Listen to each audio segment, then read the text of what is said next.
Hello friends, welcome to my YouTube channel Reena education hub. आज की इस वीडियो में हम सीखेंगे क्लास 11 मैथ्स की एक्सरसाइज 1.5 का क्वेश्चन नंबर 5। क्वेश्चन नंबर 5 है, निम्नलिखित में से प्रत्येक के लिए उपर्युक्त वेन आरेख खींचिए। तो ये उपर्युक्त की जो बात कर रहा है, क्वेश्चन नंबर 4 में जितने भी जो क्वेश्चन दिया गया था उसके लिए जो सार्वत्रिक समुच्चय और जो उसके उप समुच्चय दिए थे उनके लिए जो भी हमें क्वेश्चन दिया है उनको लेकर और उन क्वेश्चन को निकाल कर फिर उसका हमें वेन आरेख खींचना है। तो जिसमें यू जो है सार्वत्रिक समुच्चय है 1 to 9 जिसमें डिजिट्स हैं, और ए है जिसमें 2 4 6 8 ये अवयव है, बी में 2 3 5 7 है।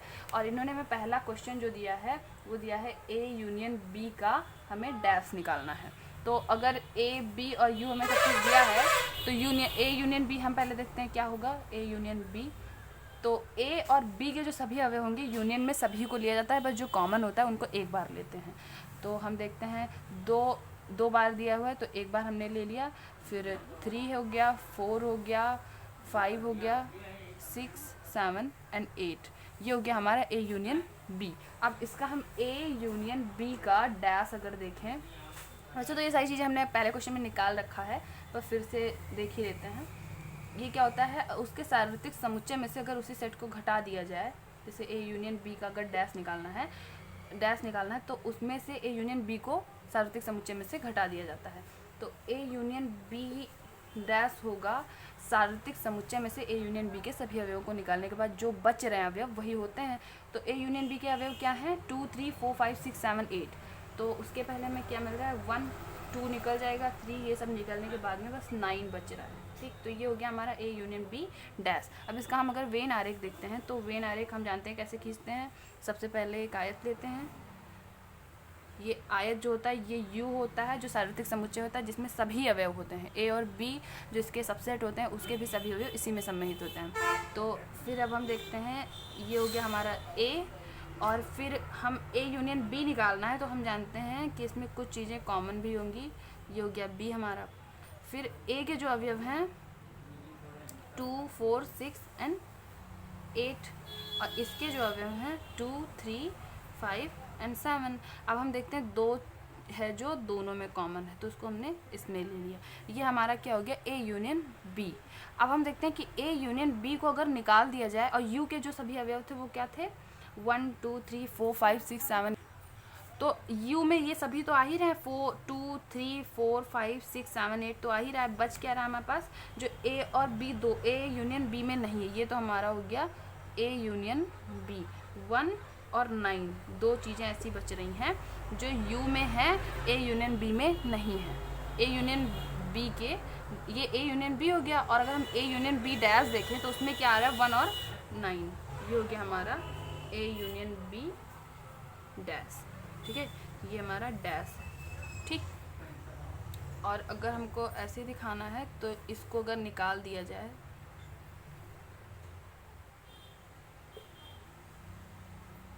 ये जो छायांकित है ये ए यूनियन बी है। तो हमने पहले ही कहा ए यूनियन बी डैश में क्या है, यू के वो सभी अवयव जो ए यूनियन बी में ना हो। तो ए यूनियन बी को अगर इतना निकाल दिया जाए तो हमें 1 और 9 जो कि सार्वत्रिक समुच्चय में बच रहा है वही है। ठीक, आप इसका स्क्रीनशॉट लीजिए, फिर हम नेक्स्ट क्वेश्चन देखते हैं। नेक्स्ट क्वेश्चन है ए डैश इंटरसेक्शन बी डैश। तो सबसे पहले हम ए डैश और बी डैश, वैसे तो ये अगर आप इसका रिलेशनशिप पहले से जानते हो, डी मॉर्गन का जो नियम था, डी मॉर्गन के नियम में पहले हमने देखा है कि ए यूनियन बी का जो डैश होता है वो इक्वल होता है ए डैश इंटरसेक्शन बी डैश। तो आपका जो पहला क्वेश्चन था ए यूनियन बी का डैश, तो उसी के ये इक्वल वैसा ही डायग्राम बनेगा, वेन डायग्राम। पर फिर भी हम आगे से ये भी देख लेते हैं, ए डैश इक्वल क्या होता है, यू डैश ए, मतलब यू के ऐसे अवयव जो ए में ना हो। ठीक है, तो यू के ऐसे अवयव जो ए में ना हो तो ए के सभी अवयवों को यू में से निकाल दिया जाए, फिर जो बचेगा वो हम लिख देते हैं। तो हम देख रहे हैं 2 4 6 8, तो 2 4 6 8 निकालने के बाद बच रहा है 1 3, फिर हो गया 5, फिर हो गया 7 और 9। ठीक, और उसके बाद ये हो गया हमारा ए डैश। अब हम बी डैश देखें तो बी डैश में हमको क्या मिल रहा है, यू डैश ए, मतलब यू के ऐसे अवयव जो बी में ना हो। ठीक है, तो बी डैश में हमको क्या मिल रहा है, बी के सभी अवयवों को इसमें से निकाल देते हैं। 2 3 निकलेगा तो हमको 1 बचेगा, फिर 4 बचेगा, 5 चला जाएगा, 6 बचेगा, 7 चला जाएगा, 8 और 9 बचेगा। ठीक, ये हो गया हमारा बी डैश। अब इसका अगर हम इंटरसेक्शन देखते हैं, ए डैश इंटरसेक्शन बी डैश, तो हम देखते हैं कि ऐसा अवयव जो ना ए में हो, ऐसा अवयव जो ना बी में हो। ठीक है, ना ए में हो और ना बी में हो, ऐसी चीज़ें तो हमें ए डैश और बी डैश में मिला, उसका हमें इंटरसेक्शन निकालना है।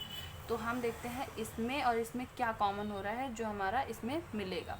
तो कॉमन हमको देख रहे हैं 1 और 1 है जो दोनों में मिल रहा है, फिर और तो कोई चीज़ एक दूसरे में नहीं मैच कर रही है, बस 9 मैच कर रहा है। अब आप देख रहे हो ए यूनियन बी का जो डैश निकला था, सेम वही आंसर आपको मिल रहा है। ठीक, और इसमें आ क्या रहा है, इसको हम ऐसे भी लिख सकते हैं कि यू के ऐसे अवयव जो ना ए में हो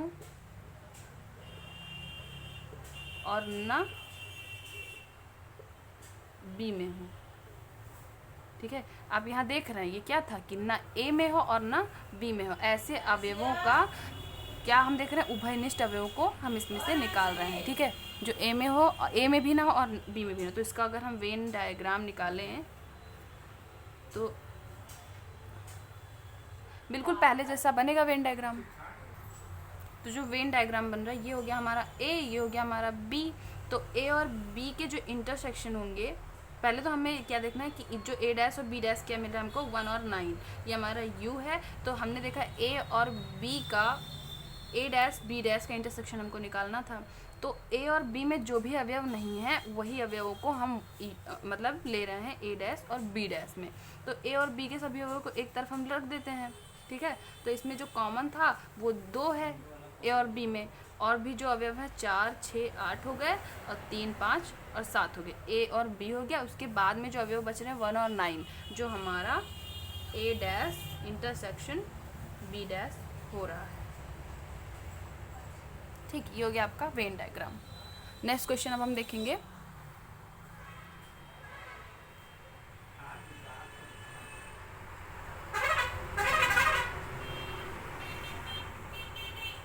इसका स्क्रीनशॉट ले लीजिए आप। हमारा नेक्स्ट क्वेश्चन है ए इंटरसेक्शन बी का डैश। तो हम सबसे पहले ए इंटरसेक्शन बी देखते हैं क्या है। ए इंटरसेक्शन बी अगर हम देखें क्या निकल रहा है, तो हम जानते हैं कि इंटरसेक्शन में जो कॉमन सेक्शन होता है उसी को हम लेते हैं, कॉमन एलिमेंट्स होते हैं उन्हीं को लेते हैं। तो कॉमन क्या है, बस 2 है जो दोनों में कॉमन है, ये हमारा ए इंटरसेक्शन बी हो गया। अब हम अगर ए इंटरसेक्शन बी का डैश अगर निकालते हैं, तो डैश में क्या होता है कि जो भी ए इंटरसेक्शन बी है उसके सभी अवयवों को निकाल के यूनियन जो सार्वत्रिक समुच्चय होता है यूनिवर्सल सेट, उसके सभी अवयवों को ले लेते हैं। तो बस 2 को छोड़कर हम देखते हैं इंटरसेक्शन बी में केवल 2 है, तो 2 को छोड़कर सभी अवयव होंगे 1, 3, 4, 5, 6, 7, 8, 9। तो हम देखते हैं अगर वेन आरेख हमको दिखाना, तो ए इंटरसेक्शन बी डैश में सभी अवयव आ रहे हैं, इनको लेंगे और केवल 2 को छोड़ेंगे जो इंटरसेक्शन बी के डैश में नहीं आएगा। तो हम देख रहे हैं कि यूनियन, पहले यूनिवर्सल सेट देते हैं, यू हो गया। ठीक, अब हम इसमें क्या करते हैं, ये हो गया ए और ये हो गया बी। अब इसमें जो कॉमन है केवल 2 ही ऐसी चीज़ है जो केवल ए यूनियन बी के इंटरसेक्शन डैश में नहीं, ए इंटरसेक्शन बी के डैश में नहीं आ रही है। ठीक, ये ही केवल ऐसी चीज़ है जो केवल नहीं आ रही है, और सारी चीज़ें ऐसी हैं जो आ रही हैं। तो ए इंटरसेक्शन बी, तो ये हो गया हमारा ए इंटरसेक्शन बी, और इसको छोड़ के सभी अवयव आ रहे हैं किसमें। अब इसमें और क्या, 2 के अलावा क्या बच रहा है, 4, 6, 8, इसमें बच रहा है 3, 5 और 7। ठीक है, और जो बच रहा है वो है 1 और 9 जो दोनों में नहीं है पर फिर भी यूनिवर्सल सेट में। तो 1, 9, 4, 6, 8, 3, 5, 7 ये सब कुछ किस में आ रहा है, बस ये जितना हमने छायांकित किया इसको छोड़ के, और सब कुछ किस में आ रहा है, सब कुछ आ रहा है ए इंटरसेक्शन बी के डैश में। ये सब कुछ किस में आ रहा है, ए इंटरसेक्शन बी के डैश में। ये हो गया आपका वेन डायग्राम। आप फिर नेक्स्ट क्वेश्चन देखते हैं हम, इसका स्क्रीनशॉट ले लीजिए आप। क्वेश्चन नंबर थर्ड है ए डैश यूनियन बी डैश। तो सबसे पहले हमने अभी पहले सेकंड में निकाला था क्वेश्चन नंबर सेकंड में ए डैश क्या होता है, पर फिर भी निकाल लेते हैं। यू में से ए के सभी अवयवों को निकाल देंगे। तो यू में जो ये चारों अवयवों को निकालने के बाद में क्या बच रहा है, 1 3 5 7 8 एंड 8 छोड़ के है 9। इतना हमारा किस में हो गया, ए डैश में। ठीक, अब हम देखते हैं कि बी डैश में क्या है। तो यू में से बी के अवयवों को निकाल देंगे। तो हमारे पास बी के अवयवों को निकालने के बाद क्या बच रहा है, 1 4 6 8 और 9। ठीक है, ये हो गया हमारा बी डैश। अब इसका अगर हम यूनियन निकालते हैं, ए डैश यूनियन बी डैश, तो ए डैश यूनियन बी डैश क्या होता है कि जो कॉमन होगा उसको एक बार लिखेंगे और सभी अवयवों को लेंगे। ठीक है, 1 हो गया, 3 हो गया, 4 हो गया, 5 हो गया, फिर 6 7 8 और 9। ये हो गया हमारा ए डैश और बी डैश का यूनियन। 1 3 4 5 6 7 8 और 9 एक ही बार लिया गया। अब इसका अगर हम वेन डायग्राम देखते हैं, ये हो गया हमारा ए डैश यूनियन बी डैश। अगर वेन डायग्राम हम देखें तो ये तो यू हो गया। ठीक, अब हम पहले तो ए डैश और बी डैश का यूनियन देखते हैं। ठीक है, अब इसमें जो 1 है और 9 है, ये तो दोनों में है, ये आप देख रहे हो 1 और 9 दोनों में है। और दूसरी चीज़ क्या बच रही है, नहीं 1 और 9 ऐसे नहीं लिखेंगे। 1, हम पहले तो ए यूनियन बी देखते हैं, ये हो गया ए बी। ठीक है, नहीं हमने गलत कर दिया यहाँ पे। ए डैश और बी डैश में क्या होगा, हम पहले देख रहे हैं ए डैश यूनियन बी डैश में बस केवल क्या है, जो यू के कौन से वर्ड हैं जो नहीं आ, एलिमेंट है नहीं आ रहे हैं, 2 नहीं आ रहा है। ठीक, तो 1 2 3 4 5 6 केवल 2 है जो नहीं आ रहा है। ठीक है, तो हम ए और बी में अगर देखते हैं तो ए के सभी अवयव क्या हैं, 2 4 6 एंड 8, और इसके सभी अवयव क्या हैं, 2 3 5 एंड 7। तो 2 को हमने पहले यहाँ लिख दिया। ठीक, ये हो गया हमारा ए और बी का यूनियन। ठीक, उसके बाद में क्या बच रहा है हमारा 1 और 9।